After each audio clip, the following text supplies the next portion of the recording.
I was just waking up to an occasion where I was told that I'm being accused of terrorism as a governor.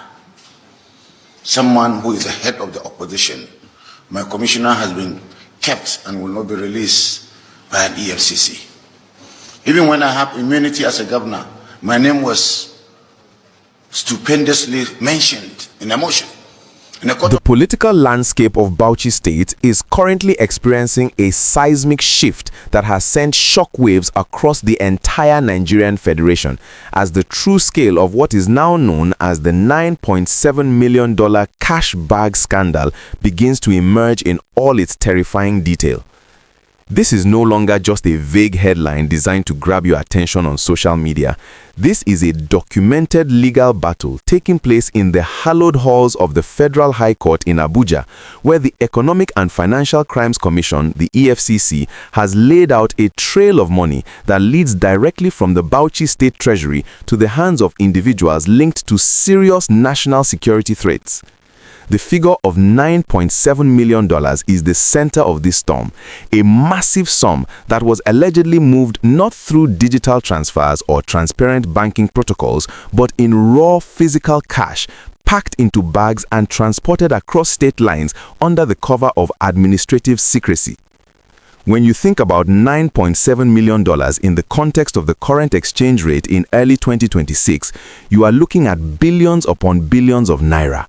Wealth that belongs to the people of Bauchi but was allegedly diverted to fund a private militia leader. The specific details emerging from the charge sheets are enough to make any patriotic Nigerian weep for the state of our nation. Investigators have revealed that the Bauchi State Commissioner for Finance, Yakubu Adamu, alongside other high-ranking civil servants, allegedly coordinated this massive movement of funds. The narrative presented by the prosecution is that this money was distributed in phases, with a significant portion totaling millions of dollars being handed over to Bello Bodejo, the leader of Miyetti Allah Kautalho. This is the same Bodejo who has been a figure of intense security scrutiny for his role in organizing ethnic militias and whose activities have been linked to the persistent unrest in the northeast and north-central regions. The scandal alleges that the Bauchi state government, instead of using its resources to bolster the official security agencies or support the military in their fight against insurgency, was instead funneling millions of dollars in cash to a non-state actor in what can only be described as an illegal and dangerous shadow security arrangement. The cash bag aspect of this story is what has captured the public's imagination and sparked so much outrage. According to the EFCC's findings, the money was moved in a manner that sounds like a scene from a high-stakes crime thriller. We are talking about transactions happening in private residences in Abuja and even in the parking lots of major supermarkets. Why would a state government need to hand over bags of dollars in a grocery store parking lot if the transaction was legitimate? This is the question that the people of Bauchi are asking today. If you are as concerned as I am about how our state resources are being used, please take a moment right now to hit that like button and make sure you are subscribed to this channel. Your engagement is the only way we can keep the pressure on and ensure that stories like this are not buried by the powerful people involved. Hit that subscribe button and turn on the notification bell because this $9.7 million story is just the beginning of what we are uncovering.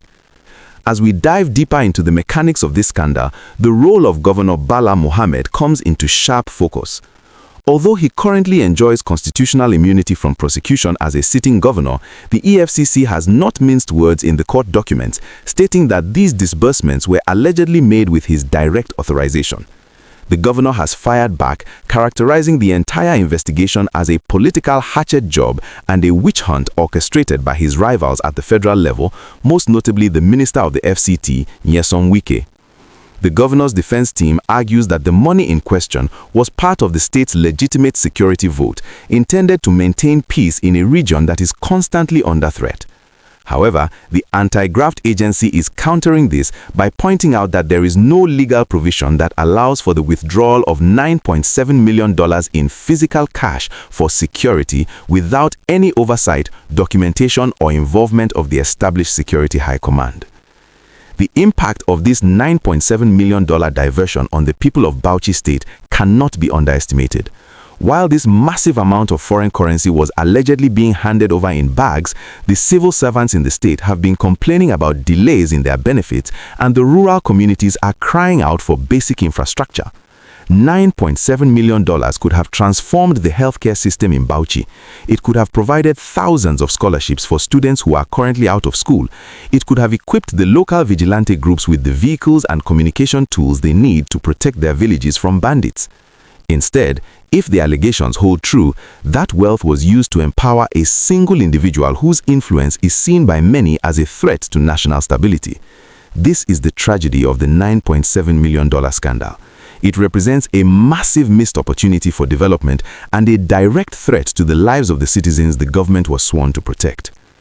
The court proceedings in Abuja have been nothing short of dramatic, with the Commissioner for Finance being remanded in custody while his lawyers scramble to secure his bail.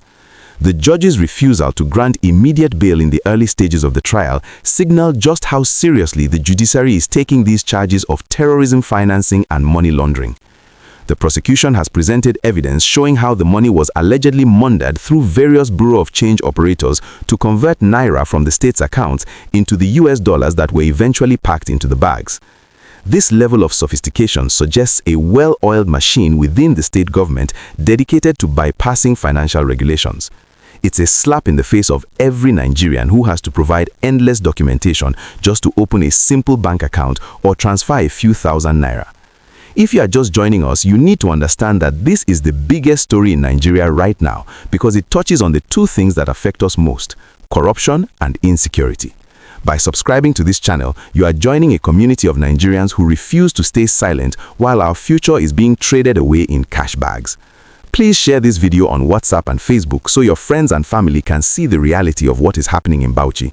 We need to reach as many people as possible to ensure that justice is served. Looking ahead, the political ramifications for Governor Bala Mohammed are immense. As a prominent leader in the opposition PDP, this scandal has provided his critics with a powerful weapon. There are already calls for the State House of Assembly to begin impeachment proceedings, though his supporters remain fiercely loyal, staging rallies and claiming that the $9.7 million figure is a fabrication by the EFCC. However, the paper trail discovered by investigators, including memos and internal communications from the Accountant General's office, makes the political witch hunt defense harder to maintain. The world is watching to see if Nigerian legal system can truly hold a powerful governor's administration accountable, or if this will end in another technicality that allows everyone to walk free. The terrorist suspect at the heart of the deal, Bello Bodejo, remains a polarizing figure. His involvement in this scandal has reopened the debate about the role of ethnic militias in Nigeria's security architecture. If a state government is indeed funding such groups to the tune of $9.7 million, it creates a dangerous precedent where every governor could essentially build their own private army, leading to total anarchy. This is why the federal government is under so much pressure to see this case to its logical conclusion. The $9.7 million cash bag scandal is not just about Bauchi, it is a test case for the survival of the Nigerian state. We will be right here to bring you every update from the courtroom and every reaction from the government house.